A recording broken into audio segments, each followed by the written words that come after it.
ঘূর্ণিঝড় রিমালের আঘাতে নোয়াখালীর হাতিয়া উপজেলায় প্রায় ৫২,০০০ পরিবার ক্ষতিগ্রস্ত হয়েছে।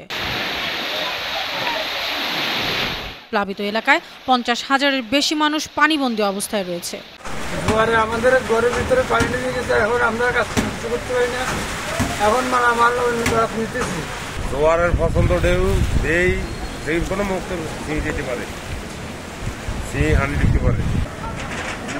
জেলা আবহাওয়া পর্যবেক্ষণ কেন্দ্র জানিয়েছে, ঘূর্ণিঝড় রিমালের প্রভাবে নোয়াখালী জেলা জুড়ে আজ ভোর থেকে থেমে থেমে ঝোড়ো হাওয়া বয়ে যাচ্ছে। স্থানীয়ভাবে বাতাসের গতি নির্ধারণের ব্যবস্থা না থাকায় সুনির্দিষ্টভাবে বাতাসের গতি নির্ধারণ করা হয়নি।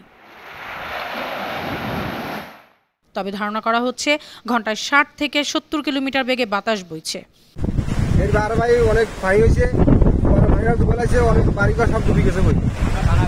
হাতিয়া উপজেলা নির্বাহী কর্মকর্তা শুভাশিস চাকমা গণমাধ্যমকে বলেন, রিমালের আঘাতে হাতিয়ায় ৫২,০০০ পরিবার ক্ষতিগ্রস্ত হয়েছে।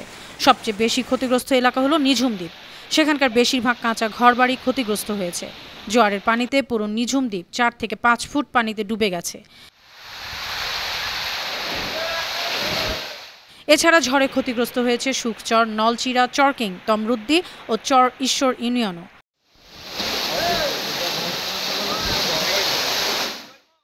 ইউএনও জানান, ঝড়ের পরবর্তী সময়ে ঝোড়ো হাওয়া ও বৃষ্টি অব্যাহত থাকায় কোনো এলাকা থেকে সুনির্দিষ্টভাবে ক্ষয়ক্ষতির কোনো তথ্য পাওয়া যাচ্ছে না। News desk, ৫২ TV.